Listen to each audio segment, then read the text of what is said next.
Year ago की जो बात कर रहे हैं तो उसमें क्या है हमारा सोलर सिस्टम। क्लियर है। और जो हम लोग बात कर रहे हैं उधर बिग बैंग थ्योरी में, तो इसमें मैंने क्या बताया कि थर्मोन्यूक्लियर एक्सप्लोजन से बनेगा। ये सब मैंने आपको बताया। जो बिग बैंग थ्योरी हुआ था तो गैसियस क्लाउड जो था, एक गैसियस क्लाउड बना था, डिस्क लाइक क्लाउड था, नहीं फ्लैट स्ट्रक्चर था, जिसका नाम दिया गया था सोलर नेबुला। और यही सोलर नेबुला का सेंटर पार्ट जिसको आज हम लोग बोलते हैं सन, यही सोलर नेबुला का जो सेंटर पार्ट है जिसको हम लोग क्या बोलते हैं सन। नहीं तो सोलर नेबुला का सेंटर पार्ट की बात कर रहे हैं। मतलब क्या, इसको आप ऐसे समझो, आप इसको ऐसे समझो, जैसे हमारा जो सोलर सिस्टम है कैसे ओरिजिन हुआ, आप इसको ऐसे देखो। इस दुनिया में कोई भी चीज है, कुछ भी एनीथिंग, उसका एक सर्टेन लाइफ होता है, चाहे वो लिविंग हो या नॉन लिविंग। लिविंग है या नॉन लिविंग, उसका एक क्या होता है सर्टेन लाइफ होता है इस दुनिया में जो भी है। तो सर्टेन लाइफ है लिविंग का भी और नॉन लिविंग का भी। मतलब एक दिन खत्म जरूर होगा।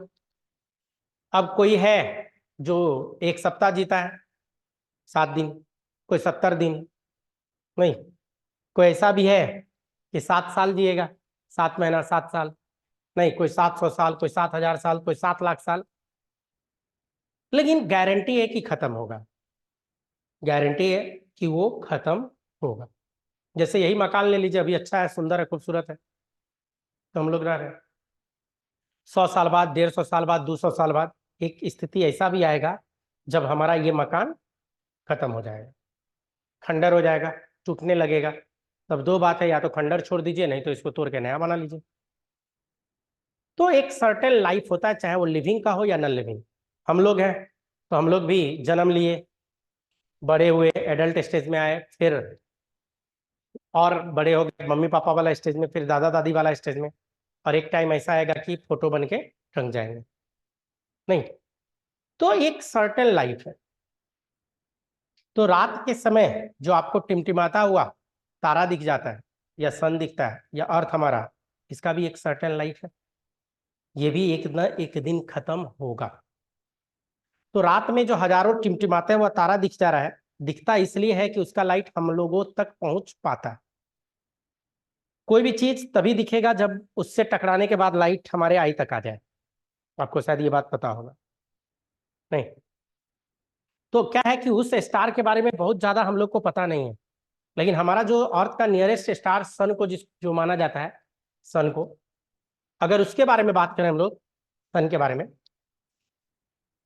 तो उसके बारे में दिया हुआ था कि आखिर सन के पास इतना एनर्जी आ कहां से रहा है। आप लोग को मैं बता रखा हूं कि अर्थ पे जो भी लाइफ चल रहा है सनलाइट के कारण। तो आखिर इतना एनर्जी सन के पास आ कहां से रहा है, ह्यूज अमाउंट में एनर्जी। तो नियरेस्ट स्टार है अर्थ, अर्थ का सन। तो उसमें बताया गया कि फ्यूजन और फ्यूजन रिएक्शन से आता है, संलग्न और संलयन, नाभिकीय फ्यूजन और फ्यूजन रिएक्शन से क्या आता है कि लाइट जो एनर्जी है वो फ्यूजन और फ्यूजन रिएक्शन से ही आ रहा है। तो फ्यूजन रिएक्शन और फ्यूजन रिएक्शन की बात कर रहे हैं। तो सन के बारे में जब आर्टिकल पढ़ रहा था तो उसमें दिया हुआ था कि आखिर सन से कितना एनर्जी निकल रहा है, सन से पर सेकेंड कितना एनर्जी निकल रहा है। तो वो जो साइंटिस्ट का जो पेपर पढ़ा तो उसमें लिखा हुआ था, जस्ट आप इमेजिन कीजिए 1 करोड़ परमाणु बम, वो भी 1-1 टन का, आपस में बांध के फोड़ दे तो जितना एनर्जी निकलेगा पर सेकेंड सन से उतना ही एनर्जी निकलता है, 1 करोड़ परमाणु बम। सोचिए, इस अर्थ पे अभी तक 2 ही परमाणु बम फटा है, हिरोशिमा नागासाकी पे जो यूज किया गया। ऐसे तो टेस्ट में अलग बात है, जो कि हालत खराब करके रखा, अभी भी उसका रेडिएशन आता है। हिरोशिमा नागासाकी, जापान वाले लोग अभी भी उससे परेशान है। और मैं क्या बात कर रहा हूँ, 1 करोड़ परमाणु बम, वो भी 1-1 टन का लेके फोड़ दीजिए, जितना एनर्जी निकलेगा उतना ही एनर्जी सन से पर सेकेंड निकल रहा है। तो ये तो पर सेकेंड की बात। सन से भी बड़ा होता है हमारा स्टार, सन से भी बड़ा बड़ा है हमारा स्टार। तो स्टार जो रात में हजारों लाखों करोड़ों के तादाद में जो हम लोग टिमटिमाता हुआ देख रहे हैं, वो सन से भी बड़ा बड़ा। अब सोचिए, जहां 1 करोड़ परमाणु बम है वहां स्टार में 1.5 करोड़ 2 करोड़ की बात होगी, जो क्या हो रहा है, विस्फोट हो रहा है वहां। तो अभी कोई स्टार को आप ले लीजिए जो जिसका लाइफ है, अभी मान लीजिए कोई स्टार है जो अभी जिंदा है, जिसका लाइफ है कहीं, और इससे ह्यूज अमाउंट में एनर्जी निकल रहा है, फिजन और फ्यूजन रिएक्शन। जैसे एनर्जी निकल रहा है वो बर्न हो रहा है, तो ये क्या हो रहा है, एक्सपेंड हो रहा है, ये एक्सपेंड हो रहा है। कोई भी चीज जलेगा, गर्म होगा तो एक्सपेंड होगा, ये अभी एक्सपेंड होता जा रहा है, होता जा रहा, होता जा रहा। नहीं, ये सॉलिड मास था जो कि एक्सपेंड होता गया। लेकिन जब इसका लाइफ खत्म होगा, जब ये अभी स्टार है, इस स्टार का जिस दिन लाइफ खत्म होगा तो क्या होगा, जब लाइफ खत्म होने के कगार पे स्टार का आ जाएगा, तो लाइफ ऐसा नहीं है कि अचानक बुझ जाए पूरा, तो होगा क्या, साइड से ये ठंडा होना स्टार्ट कर देगा। साइड साइड क्या होगा, ठंडा होना स्टार्ट। जब इसका स्टार का लाइफ खत्म होता है तो साइड से स्टार ठंडा होने लगेगा। कोई भी चीज आप लोग देखे होइएगा साइड से ही ठंडा होता है, नहीं बाहर से ठंडा हो रहा है, और अंदर से अभी भी हीट है, तो ये हीट बाहर निकलने का कोशिश करेगा, और इसी चक्कर में, ये तो सॉलिड एंटिटी है, इसमें हो जाता है विस्फोट। और ये छोटा मोटा विस्फोट नहीं है, अगर आप 1 करोड़ परमाणु बम वाला भी विस्फोट मान लो, पर सेकेंड वाला भी, तो जबरदस्त विस्फोट होगा। और इसी विस्फोट को बोला जाता है थर्मो न्यूक्लियर एक्सप्लोजन। यहाँ पे क्या हो जाएगा, थर्मो न्यूक्लियर एक्सप्लोजन की बात कर रहा हूं। ठीक, जबरदस्त विस्फोट, इतना तगड़ा विस्फोट होगा कि वो स्टार जिस भी एटम, जिस भी चीज का बना होगा, स्मॉलेस्ट पार्टिकल में टूट गया होगा। वो स्टार जिस भी चीज का बना होगा वो किस में टूट गया, स्मॉलेस्ट पार्टिकल में टूट गया होगा। और अभी तक जो हम लोग स्मॉलेस्ट जानते हैं जिसका फ्री एग्जिस्टेंस है, वो है एटम। एटम में टूट गया, मतलब ये सब क्या है, एटम। सबसे छोटा में टूट गया, बहुत होगा तो मॉलिक्यूल तक रहा होगा। तो जो स्टार है वो क्या हो गया, कि स्मॉलेस्ट पार्टिकल में वो टूट गया होगा, इस तरह से ये बिखर गया होगा, इस तरह से वो टूट गया। नहीं, तो ये सॉलिड एंटिटी था, इसमें सुपरनोवा विस्फोट या थर्मोन्यूक्लियर एक्सप्लोजन हुआ तो छोटे छोटे एटम में या पार्टिकल में टूट गया। अब क्या हुआ होगा कि एटम है मतलब मास है, और मास है तो अट्रैक्शन होगा। आपको अच्छे से पता है जिसमें भी मास होता है उसमें अट्रैक्शन होता है, तो ये सब एक दूसरे से जुड़ते लगा होगा, ये सब आके क्या हो रहा होगा, आपस में जुड़ रहा होगा। तो ये धीरे धीरे धीरे धीरे क्या हो गया, ये अपने में आपस में जुड़ने लगा, जुड़ने लगा। क्यों, क्योंकि मास है तो अट्रैक्शन होगा। तो ये जो शुरू में विस्फोट हुआ तो जो दूर गया होगा, और अट्रैक्शन के कारण पास आया होगा, इस चक्कर में एक मोशन आ गया जिसको बोलते हैं इलेप्टिकल मोशन।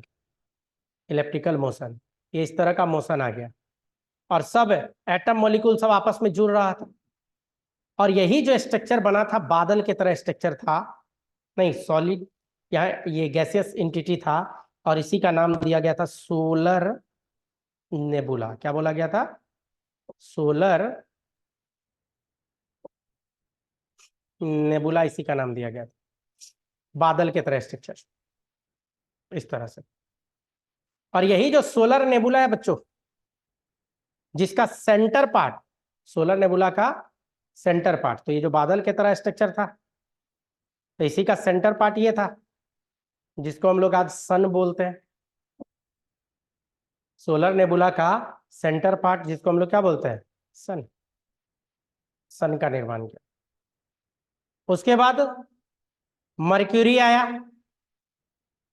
उसके बाद मर्क्यूरी है, वेनस है, अर्थ है, मार्स है, जुपिटर है, यही सब बना।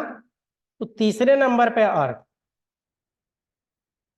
तो हमारा पूरा का पूरा सोलर सिस्टम किससे बना, सोलर नेबुला से बना। और कब बना, तो माना जा रहा 4.5 billion year ago. 4.5 billion year ago हमारा क्या बना, पूरा सोलर सिस्टम। और जो हमारा सोलर सिस्टम बना, तो जो सोलर नेबुला का सेंटर पार्ट सन, जो आज भी गर्म है, और सोलर सिस्टम में हमारा मर्क्यूरी है, वेनस है, अर्थ है, मार्स है, जुपिटर है, और भी इधर सारा ग्रह। तो हम लोग को तो बात करना है अर्थ पे। चलिए अर्थ को लेते हैं। अर्थ को कोई अब आदमी तो बनाया नहीं कि पूरा गोले बना देता, नहीं। अर्थ को कोई आदमी तो बनाया नहीं कि पूरा गोल बना देता। एटम मोलिक्यूल सब जुड़ता गया, जुड़ता गया, जुड़ता गया। बचपन में जब आप पढ़े होइएगा तो बोला गया होगा अर्थ कैसा है, तो गोल है। थोड़े बड़े हुए तो पता चला थोड़ा चिपटा है, नारंगी के शेप का है, नहीं। और बड़े होइएगा और पढ़िएगा तो रियल में अर्थ का कोई शेप ही नहीं है। ठीक है, राउंड है लेकिन एग्जैक्ट राउंड नहीं। जहां तहां गड्ढा है बहुत बड़ा बड़ा, और कहीं जरूरत से ज्यादा ऊंचा पहाड़ सब है, हिमालय पहाड़ सब। तो अर्थ कैसे बना, तो वही एटम मॉलिक्यूल सब जुड़ता गया, जुड़ता गया।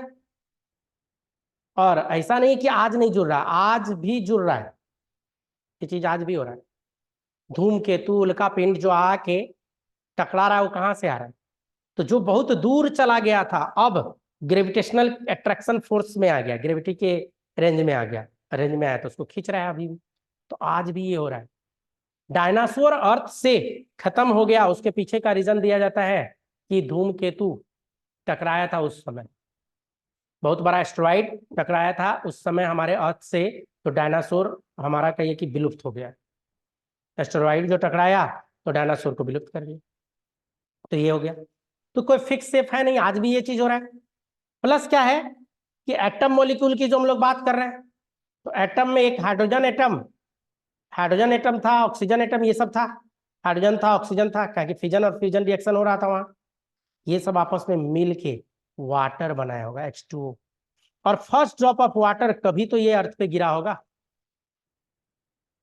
लेकिन क्या है कि जिस समय शुरू में अर्थ बना था वो बहुत ही ज्यादा गर्म था, तो अर्थ पे वाटर गिरा तो वाटर वेपर बन के उड़ गया होगा, फिर ऊपर गया होगा, ठंडा हुआ होगा, कंडेंस हुआ, फिर गिरा, फिर उड़ गया होगा, फिर गिरा, फिर उड़ गया होगा, फिर गिरा, फिर उड़ गया होगा। हजारों साल तक चलता रहा, चलता रहा, चलता रहा।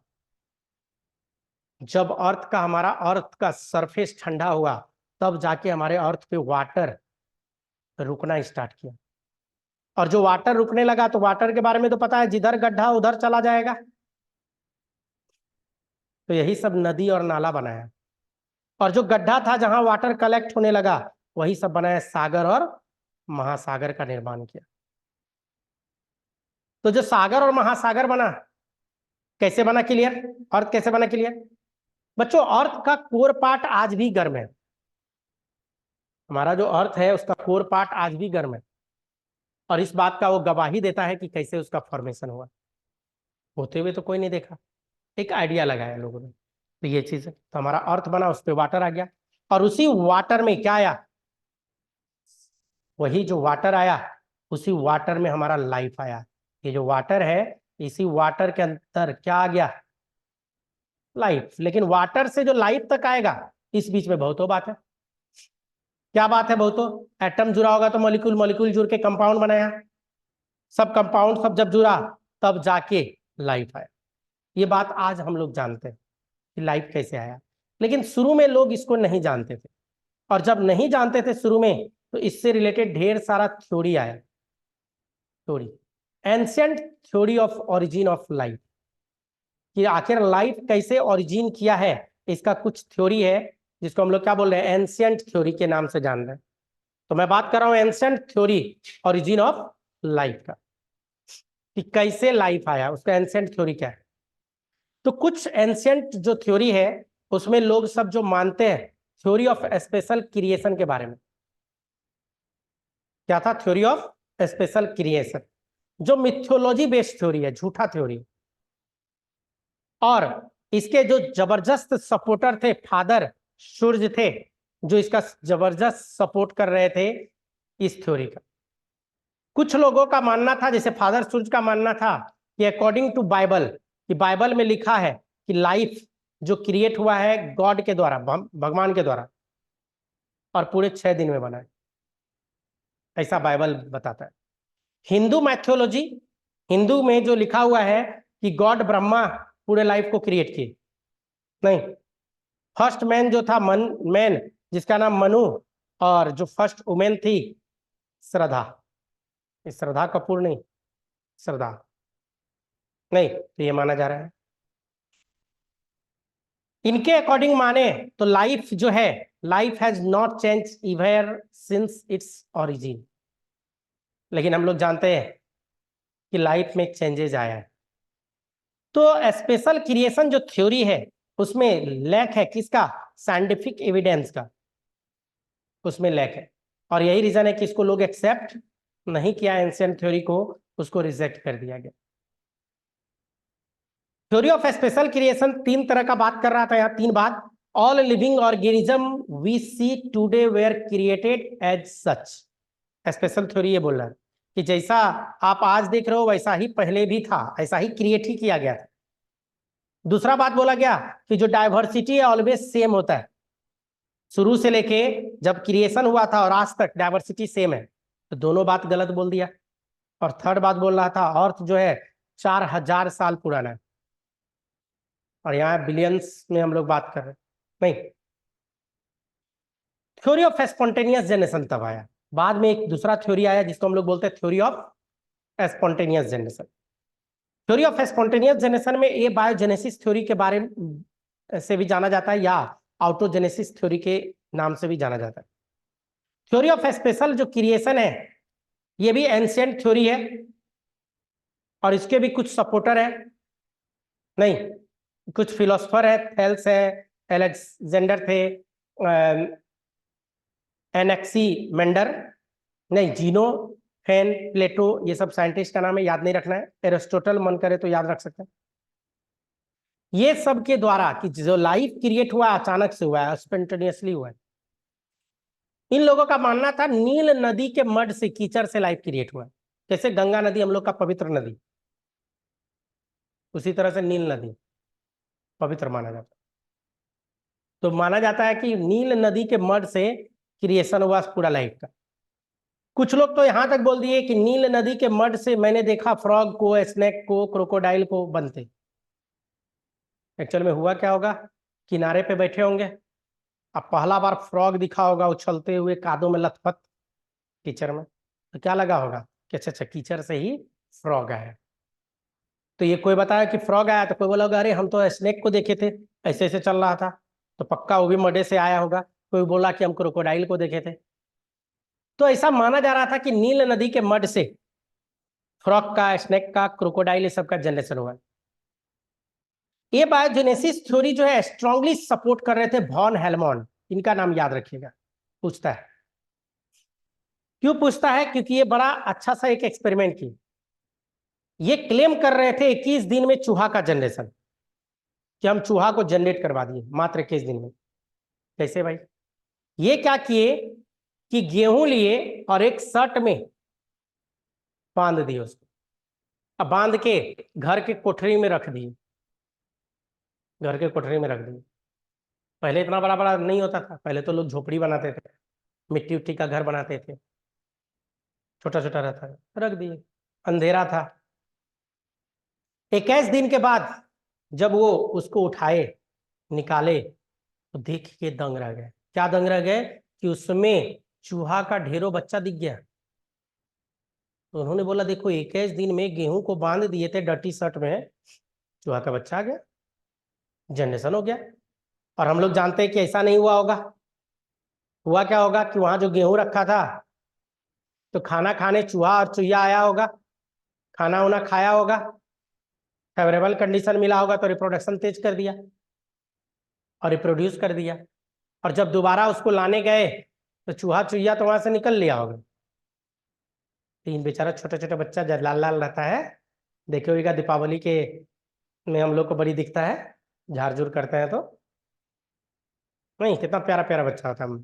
मन तो होता है कि रहने दे, नहीं मारे, छोटा छोटा एकदम अजीब सा, प्यारा सा, कहीं अजीब नहीं, बच्चा किसी का भी वो प्यारा ही रहता है। नहीं, लेकिन अलग बात है, हम लोग जानते हैं कि यही फिर बड़ा होगा तो तांडव करेगा घर में, हम लोग फेंक फाक देते हैं उसको। तो वही चीज उनके साथ हुआ। चूहा का बच्चा, अब आंख से देखा हुआ चीज झुठला नहीं सकते थे, वो स्ट्रांगली सपोर्ट कर रहे थे कि 21 दिन में चूहा का जनरेशन। नाम क्या था? Van Helmont. कि स्पॉन्टेनियस थ्योरी में यही बात किया गया, स्पॉन्टेनियस थ्योरी में जो बात किया गया तो यही बात किया गया 21 दिन में चूहा का कैसे जनरेशन होगा। हाँ बोलो क्लास में। ठीक। तो 21 दिन में चूहा का जनरेशन, ठीक है। कॉस्मोजोइक थ्योरी फिर आया, फिर एक थ्योरी आया कॉस्मोजोइक थ्योरी, रिचर्ड का दिया हुआ है। इनका मानना था कि नहीं, लाइफ स्पॉन्टेनियस जनरेशन नहीं हुआ है। तो फिर कहां से आया? तो लाइफ यूनिवर्स में और भी जगह पे है, वहीं से स्पोर के फॉर्म में या किसी अदर सिंपल पार्टिकल के फॉर्म में उड़ता उड़ता अर्थ पे आ गया और वही अर्थ पे पूरा ओरिजिन करवा दिया कॉस्मिक डस्ट के सहारे से। नहीं, ये सब माना जाएगा। फिर आया theory of biogenesis. Theory of biogenesis जो आया तो इसमें हार्वे नाम के साइंटिस्ट थे, हार्वे और हक्सले। नहीं, थ्योरी ऑफ बायोजेनेसिस हार्वे शुरू में 1651 में, अब बाद में 1870 में हक्सले। इन्होंने क्या बोला? ओमनी भीवम इक्स ओवो और वीवो, ओमनी भीवम इक्स ओवो और वीवो। इस तरह का एक चीज और भी आप पढ़े हैं, omni cellula e cellula, all cell arises from pre existing cell. यहाँ पे बोला गया कि न्यू ऑर्गेनिज्म और arises from pre existing organism. तो वही बोला, नया जो ऑर्गेनिज्म आता है कहाँ से ओरिजिनेट होता है? प्री एग्जिस्टिंग लाइफ से या ऑर्गेनिज्म से। पहले से लाइफ है, उसी से नया नया आता है। ऐसा ही इन्होंने बोला, कौन? हक्सले और हार्वे नाम के साइंटिस्ट। ये जो थ्योरी है रिजेक्ट कर दिया थ्योरी ऑफ स्पॉन्टेनियस जनरेशन को, थ्योरी ऑफ स्पॉन्टेनियस जनरेशन को रिजेक्ट कर दिया गया। नहीं, लेकिन एक्सप्लेन नहीं कर पाया कि आखिर लाइफ कैसे आए। अब कोई चीज को आप रिजेक्ट कर रहे हैं तो वहां पे प्रूफ देना पड़ेगा ना। तो रिजेक्ट तो कर रहा था कि नहीं नहीं ऐसा नहीं हुआ है, स्पॉन्टेनियस नहीं है, नील नदी के मर्ज से नहीं है, अचानक से नहीं आया, पहले से लाइफ एग्जिस्ट कर रहा है, उसी से नया नया लाइफ आता है, ये थ्योरी ये बता रहा था। लेकिन ओरिजिन ऑफ लाइफ को ये एक्सप्लेन नहीं कर पाया। तो बाद में जाके एक साइंटिस्ट है फ्रांसिस्को रेडियाई, रेडियाई का अपना एक्सपेरिमेंट है। रेडियाई क्या किए, ये मीट को कुक किए, पकाए। 3 जार लिए, तीनों जार में मीट को पकाए। 3 जार, रेडियाई का एक्सपेरिमेंट बता रहा हूं, 3 जार लिया गया। एक जार ये इसमें भी मीट डाल दिए और इसको पकाए। दूसरा जार लिए, इसमें भी मीट डाले और पकाए। और तीसरा जार है, इसको में भी मीट डालने के बाद पका दिए। तीनों को कहिए कि आग पे चढ़ा दिए, पका दिए। अब तीनों जार पक गया मीट। पकने के बाद एक को खुला छोड़ दिए, एक के ऊपर इस तरह का कपड़ा जो होता है, बैंडेज वाला कपड़ा, देखो बैंडेज वाला, बैंडेज देखो बैंडेज, उस तरह का कपड़ा डाल दिया गया, फिल्टर टाइप का। और एक को सील पैक कर दिया है, सील पैक, पूरी तरह से पैक। तो एक हो गया क्या? Seal pack. एक कपड़ा से ढके और एक को ओपन छोड़ दिए। अब देखे और इसको छोड़ दिए कुछ दिन, फिर देखे उन्होंने क्या कि मैगोट्स जो है, छोटा छोटा फ्लाई, मैगोट्स कहलाता है, मक्खी तक्खी आया उड़ के इस पे। इसमें भी मक्खी आया तो था, लेकिन यहीं पे रह गया, ऊपर में ही, अंदर नहीं घुस पाया। और इसमें मक्खी अंदर आया ही नहीं, क्या कि पूरा सील पैक था। तो उन्होंने बोला देखो ये जल्दी खराब हो गया, ये थोड़ा लेट से खराब हुआ, और ये बहुत टाइम के बाद खराब हुआ, स्टरलाइज हो गया ये। दूसरा बात बोल रहे थे कि देखो मैगोट जो अंदर घुसा है, तो यहाँ लार्वा दिख रहा है, यहाँ अंडा दिख रहा है, यहाँ पे मैगोट सब दिख रहा है। तो देखो बाहर से मैगोट उड़ता हुआ जा रहा है, और जो यहाँ तक पहुंच पाया, मैगोट जो अंदर तक पहुंच पाया, वो अंडा उंडा यहाँ पे दे दिया। इस केस में बोले कि देखो मैगोट्स अंदर नहीं घुस पाया, अगर लाइफ स्पॉन्टेनियस आता तो अंदर आना चाहिए था ना, लेकिन अंदर नहीं आया। देखो यहाँ पे आया, यहाँ पे आया लाइफ। और इस केस में बोला गया ये तो सील पैक है, ये तो सील पैक है, सील पैक है, तो इसमें तो लाइफ आया ही नहीं, ना अंदर आया ना बाहर आया। ये फ्रांसिस्को रेडियाई का एक्सपेरिमेंट है। फ्रांसिस्को रेडियाई जब एक्सपेरिमेंट किए तो मीट को पका के एक्सपेरिमेंट किए थे।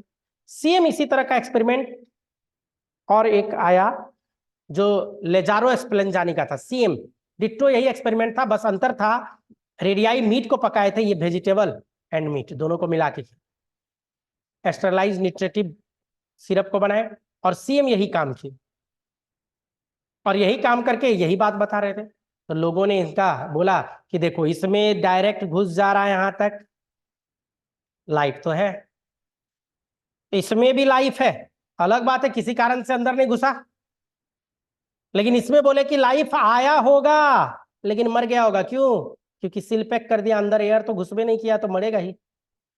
जन्म लिया था लेकिन अंदर हवा नहीं घुसा, हवा नहीं घुसा तो मरेगा ही।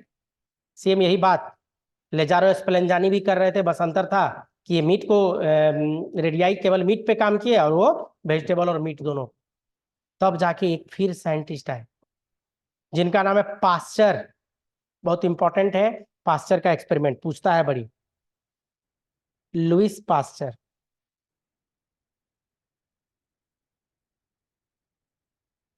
लुइस पास्चर का एक्सपेरिमेंट था। पास्चर जो एक्सपेरिमेंट किए थे 1862 के आसपास किए थे, फ्रेंच के साइंटिस्ट है पास्चर।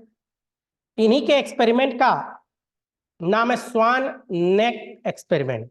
किस एक्सपेरिमेंट के नाम से जाना जाता है ये जो एक्सपेरिमेंट है? तो स्वान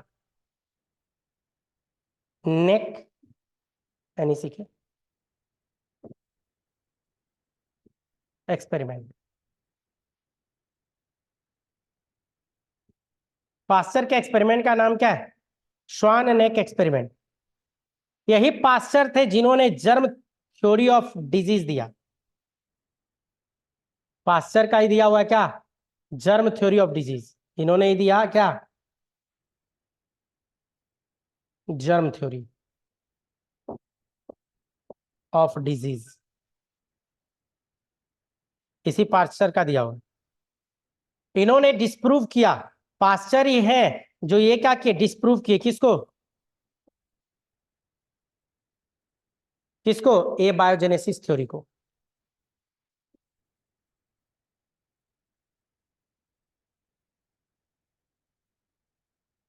पास्चर ही है जो डिस्प्रूव किए ए बायोजेनेसिस थ्योरी को। देखिए पास्चर का एक्सपेरिमेंट क्या है। पास्चर क्या किए, जार लिए और जार का जो नेक है, नेक गर्दन, स्वान नेक बना दिए। स्वान देखो बड़ा वाला हंस जो होता है, उसके गर्दन के समान बनाया इसका नेक। और एक दूसरा जार फिर लिए, दो जार पे काम किए और इसका भी जो नेक है ये भी स्वान नेक बनाया गया। तो दो जार पे काम किए थे पास्चर, स्वान नेक। दोनों में क्या डाले? ईस्ट और शुगर सॉल्यूशन।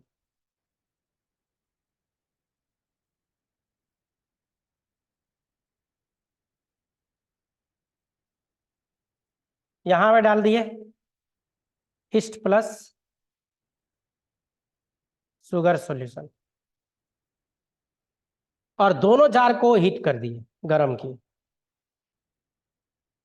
लंबे समय तक गर्म किए। प्लस सॉल्यूशन था तो इसमें पानी तो होगा ही होगा, सॉल्यूशन है तो इसमें क्या होगा, वाटर होगा। क्लियर? इसको हीट किया गया लंबे समय तक और हीट करने के बाद जब पूरी तरह से स्टरलाइज हो गया तो जरा देखिए हीट हुआ होगा तो क्या होगा, वेपर निकला होगा, इधर से आया होगा कि नहीं, यहां से वेपर निकला होगा। इसको भी हीट किए होंगे तो क्या होगा, इधर से वेपर निकला होगा। ठीक, वेपर निकला, बाद में इन्होंने क्या किया, इसके गर्दन को तोड़ दिया, एगो का गर्दन तोड़ दिए, एक का गर्दन टूट गया। ठीक, और इसको छोड़ दिए। कुछ ही दिन बाद देखिए कि ये जो सिरप बनाए थे इसमें मैगोट्स, फ्लाई उड़ता आया और इसको बर्बाद कर दिया, खराब कर दिया, एक उग दे दिया इसमें, ये बर्बाद हो गया। कुछ ही दिन में ये खराब, लेकिन इसमें ये बहुत दिन तक एज इट इज रह गया, स्टरलाइज रह गया। मैगोट्स इसमें नहीं आ पाया, जो फ्लाई था इसमें नहीं आ पाया। क्यों नहीं आ पाया? कोई तो रीजन होगा। रीजन क्या है? अब रीजन पे आते हैं। हुआ क्या, जब इसको हीट कीजिएगा तो वाटर वेपर बन के इधर से निकलेगा, और जब वेपर बन के निकलेगा तो एक वेपर इसके वाल में वाटर या मॉइस्चर कहिए कि लग जाएगा। इसके वाल में क्या लगा हुआ है? मॉइस्चर। सेम बात इधर का भी वाल में होगा। इसके वाल में क्या लगा हुआ है? मॉइस्चर। वाल में मॉइस्चर लगा हुआ, प्लस स्वान नेक था। अगर ये घुसने का कोशिश भी किया मैगोट्स, तो पहला कि अगल बगल कहीं वाल में सटा तो वहीं रुक गया, और गलती से यहां बच के अगर अंदर निकल भी जाएगा तो जैसे आगे जाएगा तो ये कर्व है। कर्व में क्या होता है? सेंट्रीफ्यूगल फोर्स लगता है, और ये जाके वाल से चिपक जाएगा। अगर ये यहां से बच भी गया तो यहां आके चिपकेगा नहीं, आगे बढ़ता गया और एक तरह से कहिए कि चिपकता चला गया, यहां चिपका। अगर यहां से बचा तो यहां चिपका, यहां से बचा तो यहां चिपका, यहां से बचा तो यहां चिपका, यहां से बचा तो यहां चिपका, यहां से बचा तो यहां चिपका, यहां से बचा तो यहां चिपका, यहां से बचा। इतना दूर बच ही नहीं पाएगा, नीचे तक आ ही नहीं पाया, एज इट इज रह गया। जबकि इस केस में क्या हुआ? डायरेक्ट घुस जा रहा था। तो जो रेडियाई के एक्सपेरिमेंट में कुछ लोग बोल रहे थे कि तुम तो सील पैक कर दिए, लाइफ तो आया होगा लेकिन सांस नहीं लिया तो मर गया। बोले देखो सांस तो ले रहा है, कहाँ सील पैक की? सील पैक तो नहीं किया, एयर तो आइए रहा, नहीं एयर आ रहा जा रहा है। अगर स्पॉन्टेनियस जनरेशन होता तो यहाँ पे लाइफ दिखता जैसा कि उसमें दिखा, तो इसमें नहीं दिखा। लेकिन उसमें क्यों दिख गया? क्योंकि नेक तोड़ दिए, और नेक तोड़ दिए तो क्या हो गया? मैगोट्स आसानी से घुस रहा है, आसानी से निकल रहा है। तो ये बात जब बताए पास्चर, तो पास्चर डिस्प्रूव कर दिए।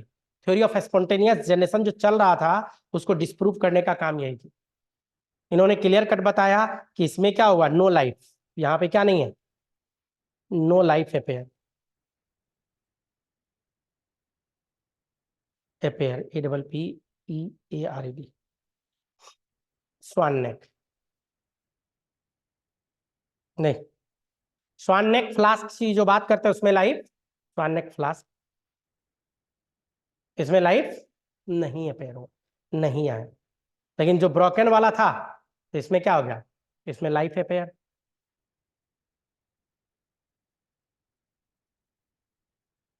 इसमें लाइफ आ गया, इसमें लाइफ नहीं आया। तो ये बात से क्लियर हो गया।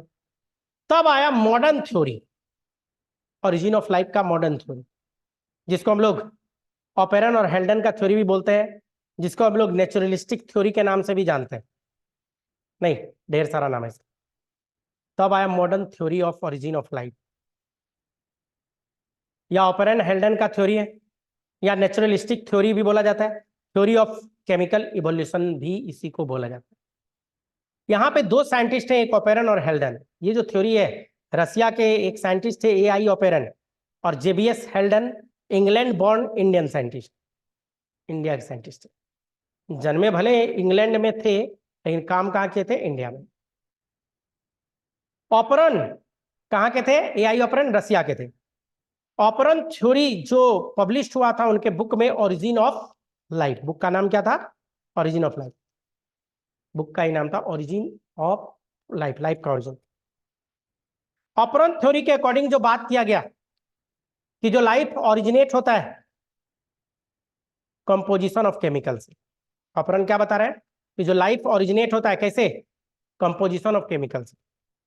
केमिकल सब आपस में कंपोज किया, जैसा कि मैं शुरू से बताया, एटम जुड़ा तो मॉलिक्यूल, मॉलिक्यूल जुड़ के कंपाउंड, और वही कंपाउंड सब जो केमिकल है आपस में जब कंपोज हुआ, मिला, तो वही लाइफ को क्या किया? ओरिजिन किया। ओपेरन और हेल्डन फर्स्ट है जिन्होंने प्रपोज किया, first life could have come from pre existing, पहले प्री एग्जिस्टिंग से आता है, नॉन लिविंग ऑर्गेनिक मॉलिक्यूल से। लाइफ कहां से आया?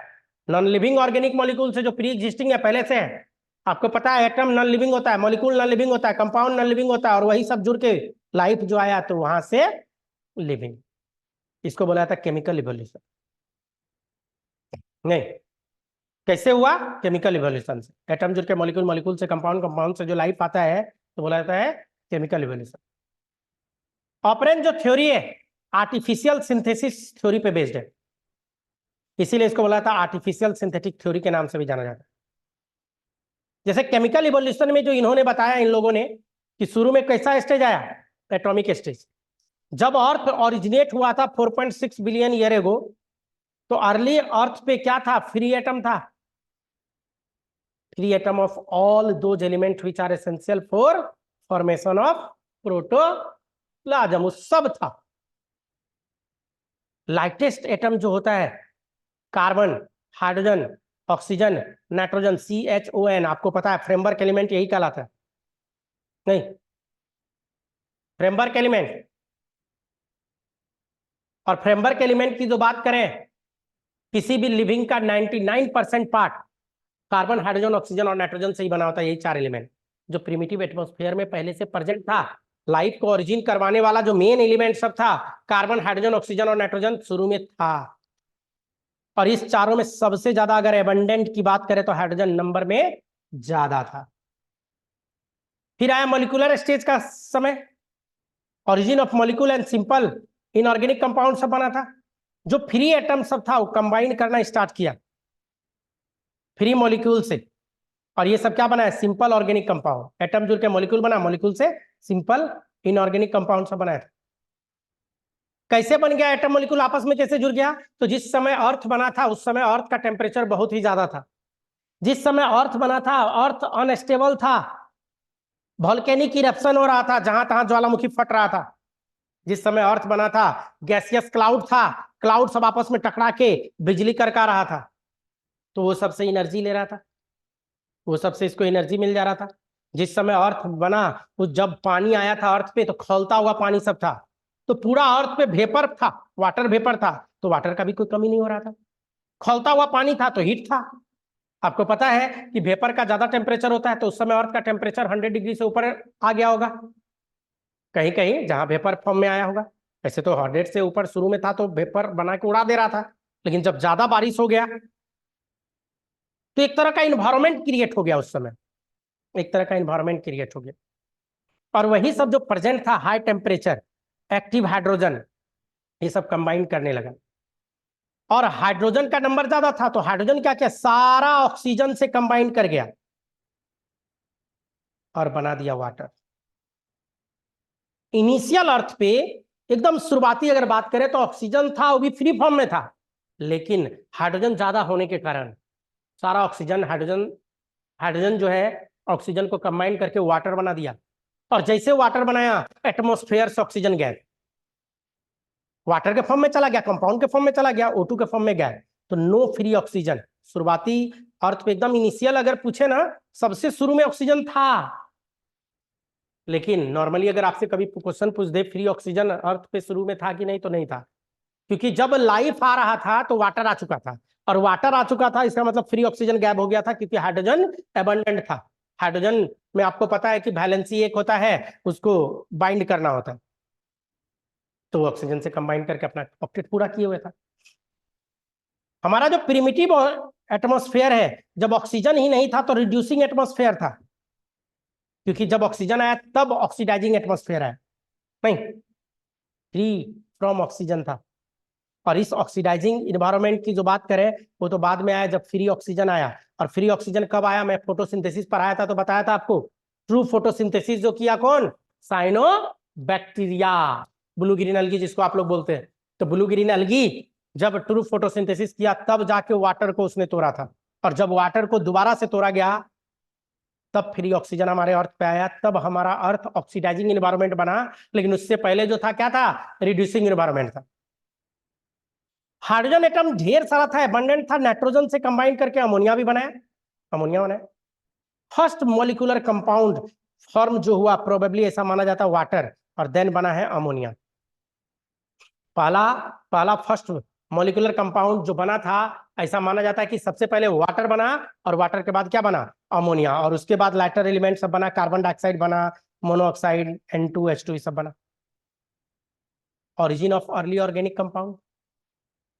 अर्ली ऑर्गेनिक कंपाउंड की जो बात करें, जो नाइट्रोजन था और जो कार्बन था एटमॉस्फेयर में, ये सब आपस में कंबाइन किया। नाइट्रोजन किससे कंबाइन किया?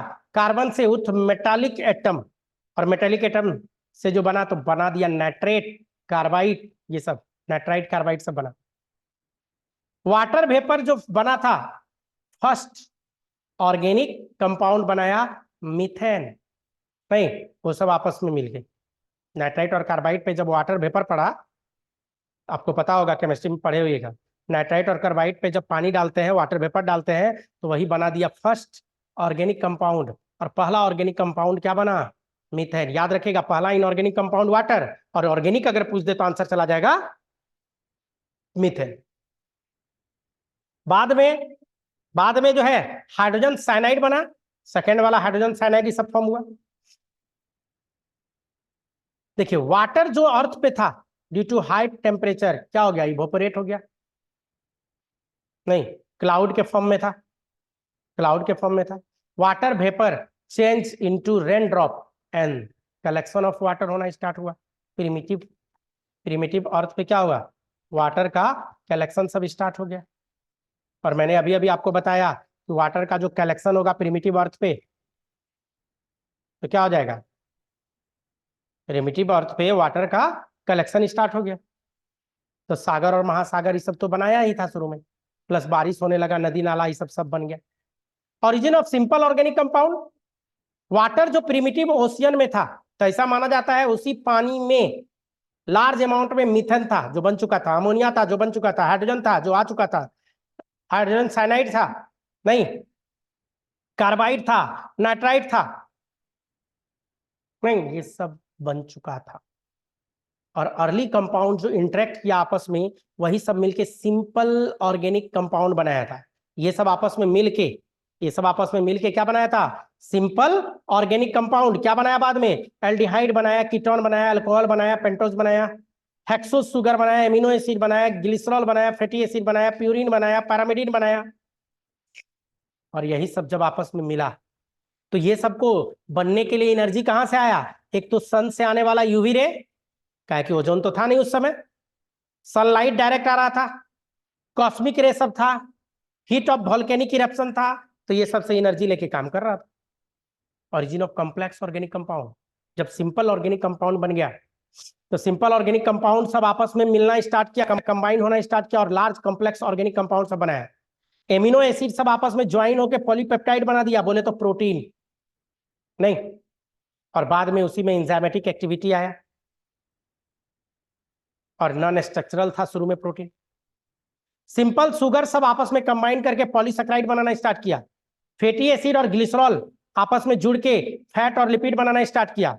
शुगर, नाइट्रोजनस बेस, फॉस्फेट, ये सब मिलके क्या बनाया? न्यूक्लियोटाइड, और उसी का पॉलीमराइजेशन हुआ तो बना न्यूक्लिक एसिड, बोले तो डीएनए और आरएनए। और जिसमें शुरू में डीएनए और आरएनए जो था अनेबल टू रेप्लिकेट, शुरू में इसमें कैपेसिटी नहीं था कि खुद से बना ले, और यही सब मैक्रोमोलिक्यूल जो बना था, तो मेन कंपोनेंट जो इस प्रोटोप्लाज्म का होता है। और तभी तो जाके ओरिजिन ऑफ लाइफ की हम लोग बात करते हैं कहां पे? प्रिमिटिव ओशियन में, क्लाउड में। Primitive ocean could be estimated, नहीं, ओरिजिन ऑफ लाइफ के लिए after a long time. Water of primitive ocean, सारा कुछ कहां था? प्रिमिटिव ओशियन के वाटर में था। सिंपल कंपाउंड था, कॉम्प्लेक्स भी, जो भी चीज बना सब पानी में था, क्योंकि अर्थ तो पूरा कहिए कि पानी से घिरा पड़ा था, और तो कहिए कि पूरा डूब चुका था, इतना बारिश हुआ था। आज भी अर्थ का 3 पार्ट डूबा हुआ ही है, एक पार्ट तो लैंड है, नहीं, तो पूरा अर्थ डूबल था एक तरह से कहिए, तो पूरा जितना भी चीज था सब कहां था? पानी में था, नहीं, तो ओशियन जो है मिक्सचर बन गया था, किसका? ऑर्गेनिक कंपाउंड का। ऑर्गेनिक कंपाउंड सभी सब जो था उसका मिक्सचर बन गया था, इनऑर्गेनिक कंपाउंड पहले से था। केमिकल इवोल्यूशन इसी को तो बोलता है। बाद में हेल्डन जो है, हेल्डन यही जो पूरा सागर में सब कुछ मिला हुआ था, सागर और महासागर में, तो हेल्डन इसी को बोले सेचुरेटेड वाटर ऑफ ओशियन। इसका क्या नाम दिए कि ओशियन का वाटर सेचुरेटेड है, और यही सेचुरेटेड वाटर को दूसरा भी बोला गया प्रीबायोटिक सूप। प्री मतलब शुरुआती, बायोटिक मतलब लाइफ, लाइफ आने से जस्ट पहले का सूप, जिसको हॉट डाइल्यूट सूप भी बोला गया। हॉट इसलिए कि गर्म था, डाइल्यूट इसलिए कि ज्यादा पानी में केमिकल कम था, तो हॉट डाइल्यूट सूप के नाम से भी जाना जाता है। तो आपसे क्वेश्चन पूछा जाता है हॉट डाइल्यूट सूप किसने बोला, तो हेल्डन। नहीं, प्रीबायोटिक सूप किसने बोला, हेल्डन। प्रीबायोटिक सूप का मतलब क्या है कि द लाइफ आने से जस्ट पहले का सूप। कहाँ था प्रीबायोटिक सूप, तो ओशियन में था, सागर में। लेकिन इतना बात जो किए, अब कहिएगा सर क्या एक्सपेरिमेंटल प्रूफ है, उस समय तो लाइफ ही नहीं था, हम लोग थे ही नहीं, तो बताया कोई सब बात। तो इस बात को प्रूफ किया गया स्टेनले मिलर के द्वारा, आर्टिफिशियल अर्थ बना के एक्सपेरिमेंट किए मिलर। कौन, स्टेनले मिलर, बहुत ही इंपॉर्टेंट है, बड़ी क्वेश्चन पूछता है मिलर पे। आपका 2024 का 12 के लिए भी है और नीट के लिए भी है, नीट प्लस 12 मिलर का एक्सपेरिमेंट। नहीं, मिलर के गुरु का नाम था क्या, यूरे। यही है आर्टिफिशियल अर्थ का कॉन्सेप्ट। फिगर दिख ही रहा है, इसी पे बताते हैं, जल्दी होगा। यहां तक क्लियर है, क्लियर है ना, समझ में आ रहा है।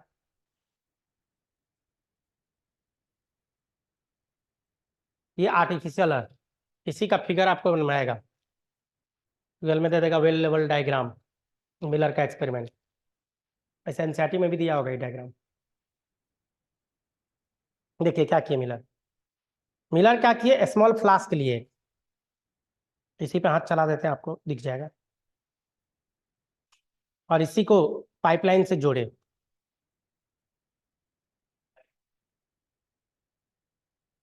फिगर है आपके सामने, एनसीईआरटी निकालिए, सुनना है, निकालिए।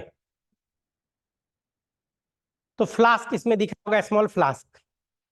स्मॉल फ्लास्क से ले जाके इसका कनेक्शन एक लार्ज फ्लास्क में किया गया। कहाँ पे किया गया, लार्ज फ्लास्क। और जो लार्ज फ्लास्क है उसी को बोला गया था आर्टिफिशियल अर्थ। जो लार्ज फ्लास्क की हम लोग बात करते हैं तो उसी को क्या बोल दिया गया था, आर्टिफिशियल अर्थ का कॉन्सेप्ट दिया गया था। जो लार्ज फ्लास्क था उसी को क्या बोला गया था बच्चों, आर्टिफिशियल अर्थ। ठीक, मिलर क्या किए, स्मॉल फ्लास्क में वाटर डाल दिए, वाटर, क्या डाले थे, वाटर, और नीचे से आग लगा दिए तो वाटर खोलने लगा था।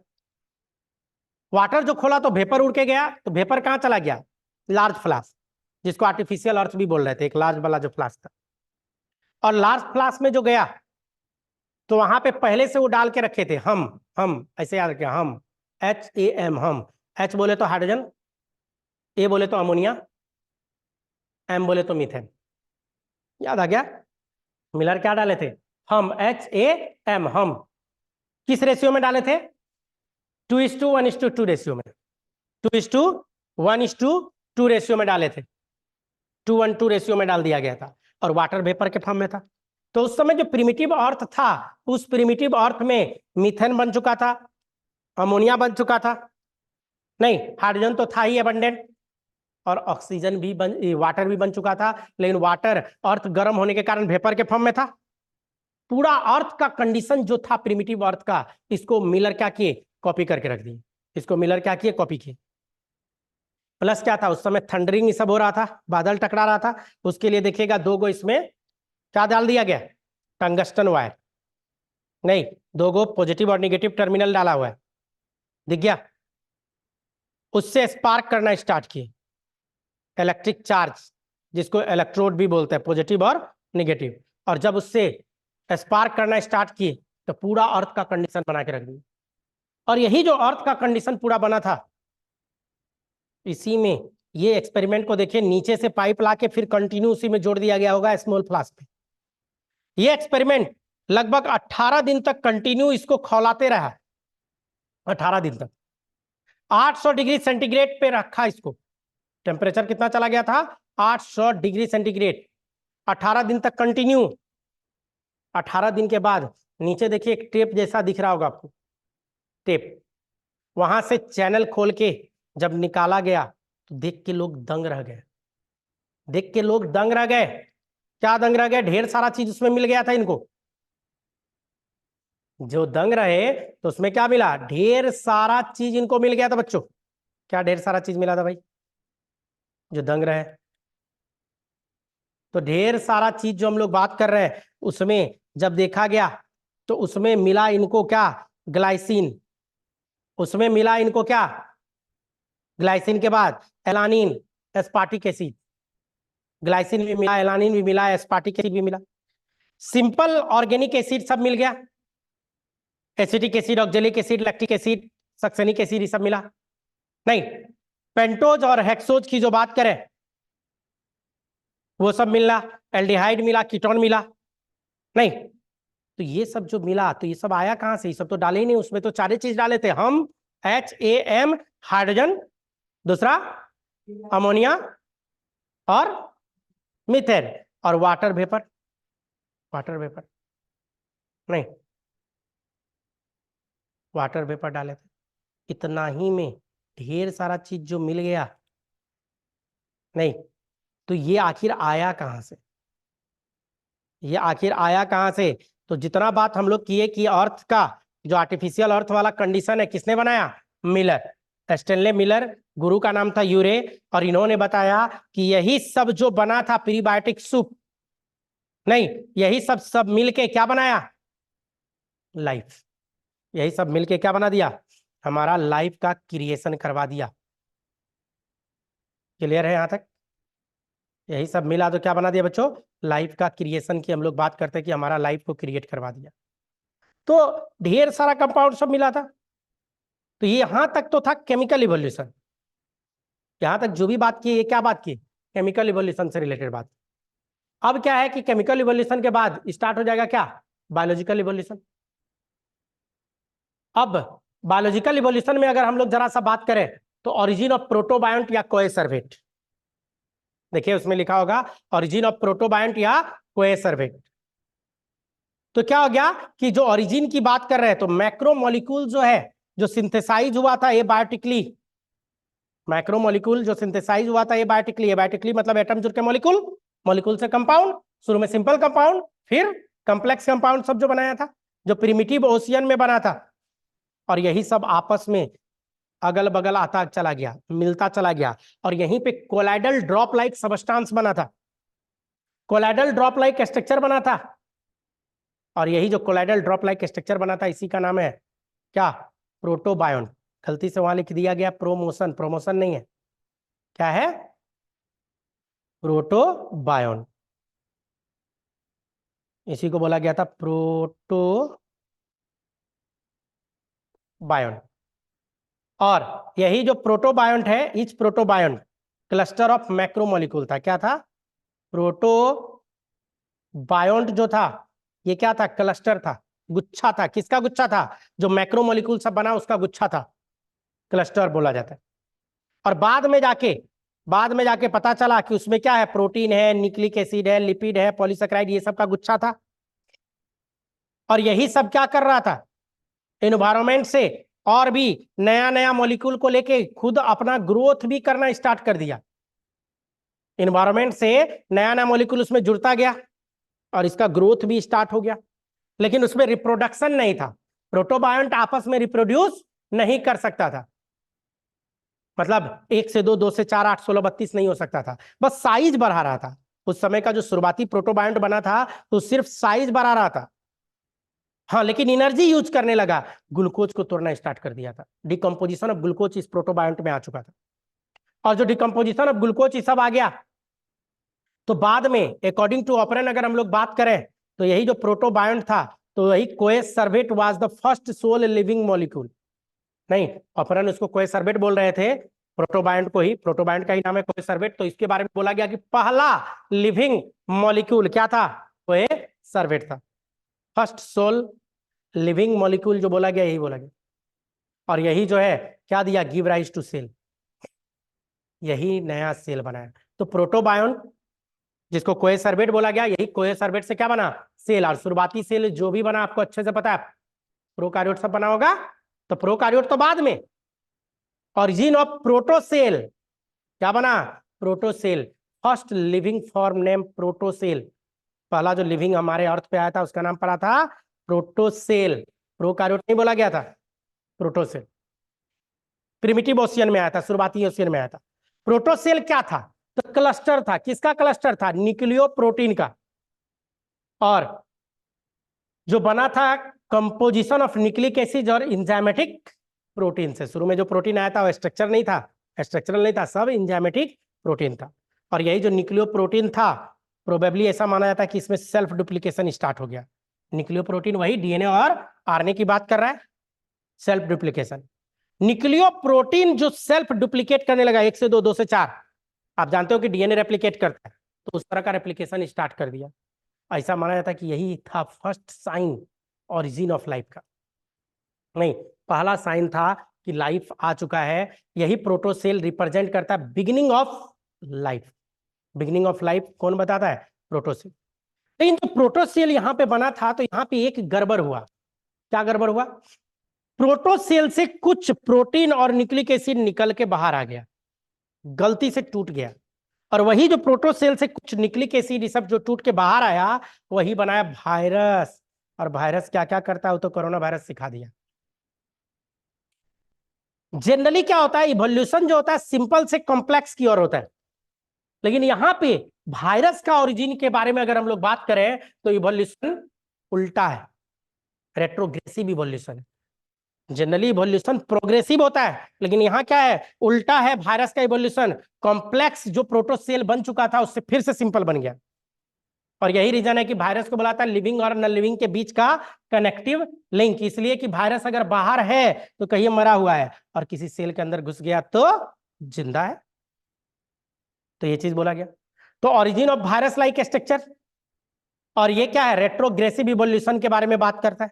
जनरली इवोल्यूशन क्या होता है? प्रोग्रेसिव, लेकिन वायरस का ओरिजिन रेट्रोग्रेसिव इवोल्यूशन है। तब यही प्रोटोसेल से बना था प्रोकैरियोट, तब आया प्रोकैरियोट। प्रोटोसेल में म्यूटेशन हो गया तो क्या बन गया? प्रोटोसेल से बन गया मोर कॉम्प्लेक्स सेल, जिसको हम लोग बोलते हैं प्रोकैरियोट। तो आपको हम लोगों ने सेल बायोलॉजी में जो पढ़ाया प्रोकैरियोट से पढ़ाया, तो प्रोकैरियोट के बारे में सारा बात आपको पता। First living being was prokaryote like bacteria. Best example इसका क्या है? बैक्टीरिया। नहीं, और प्रोकैरियोट में आपको पता है सर्कुलर डीएनए होता है, लेकिन ये भी आपको पता है नेकेड डीएनए होता है। डीएनए सर्कुलर है, लेकिन कैसा डीएनए है? Naked DNA. न्यूट्रिशनली अगर बात करें, शुरुआती जो प्रोकैरियोट सब आया था वो कीमो हेट्रोट्रॉप सब था। प्रोकैरियोट जो शुरू में आया था, आखिर उसको एनर्जी कहां से मिल रहा था? तो केमिकल को तोड़ के एनर्जी ले रहा था। क्या कि केमिकल तो ढेर सारा था, बॉन्ड तोड़ के एनर्जी ले रहा था, और वही बॉन्ड एनर्जी को यूज कर रहा था डायरेक्टली शुरुआती प्रोकैरियोट सब।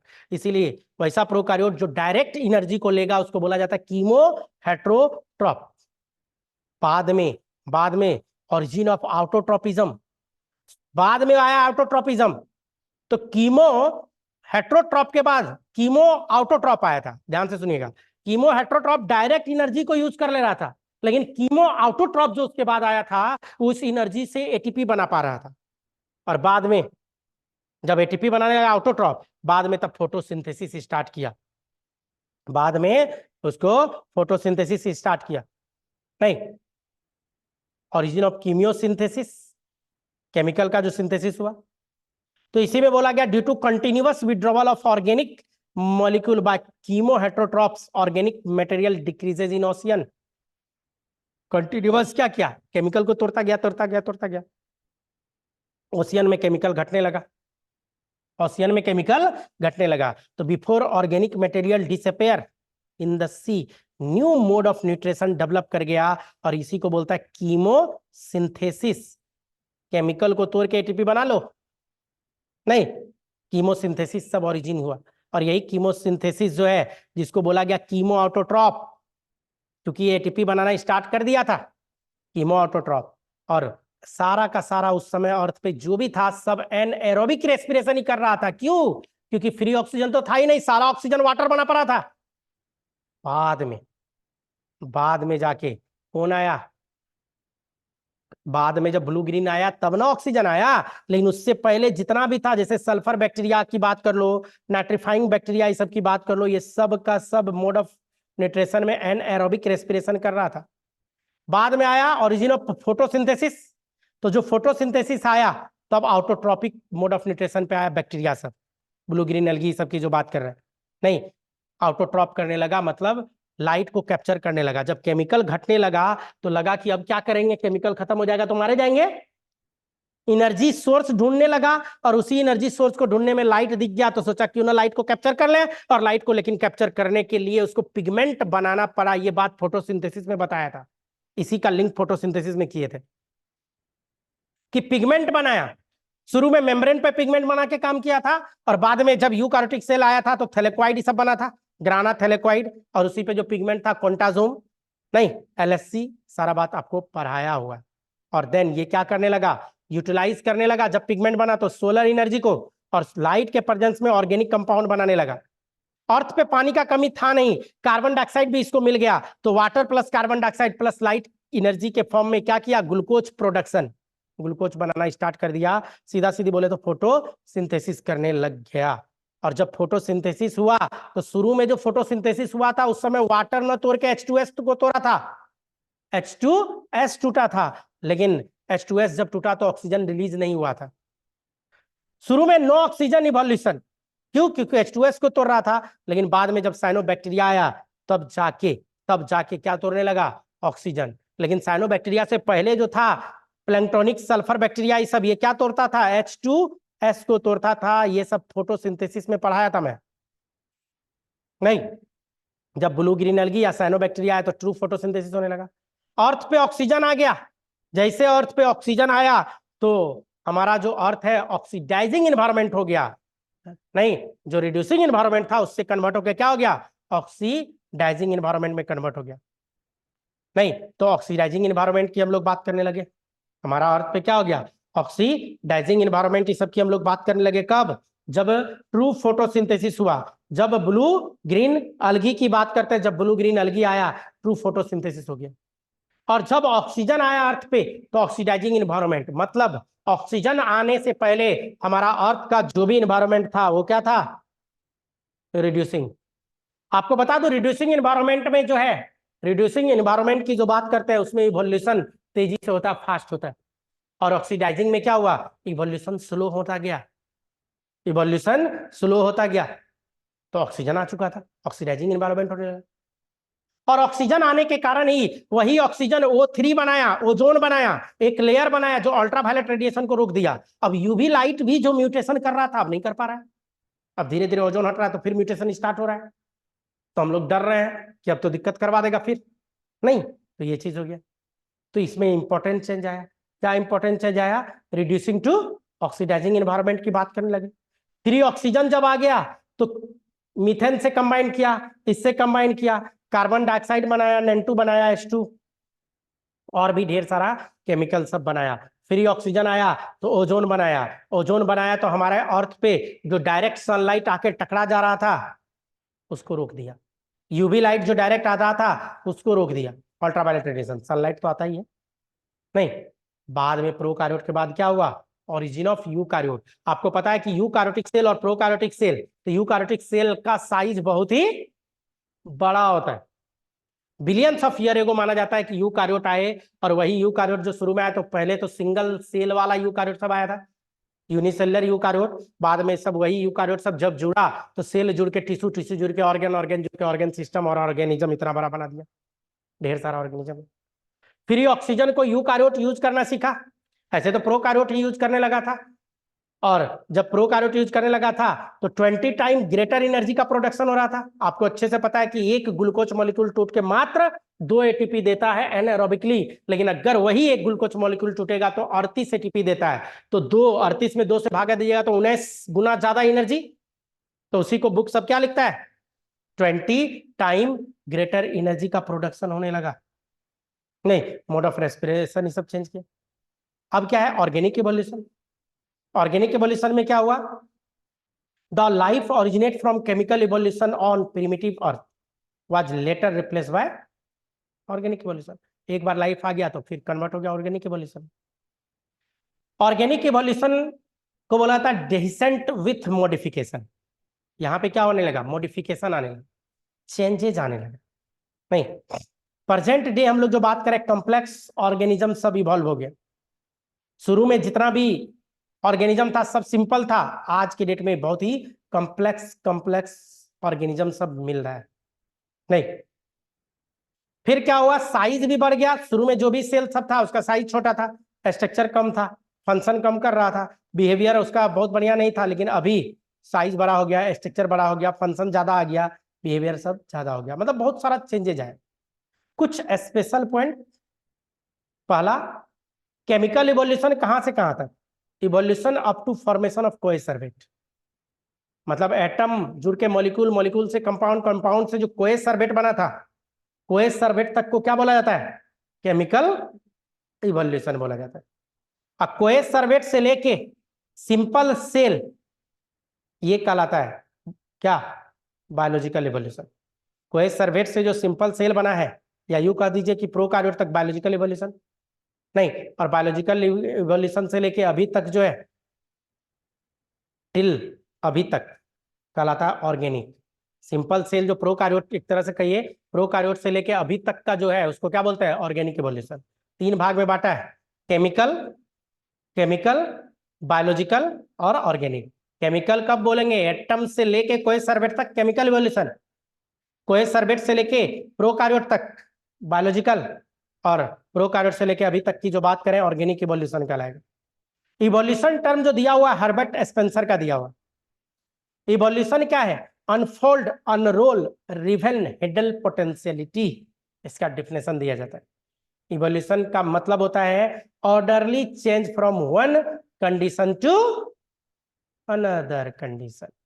अगले क्लास में बात करेंगे evidence of organic evolution. Clear है यहां तक,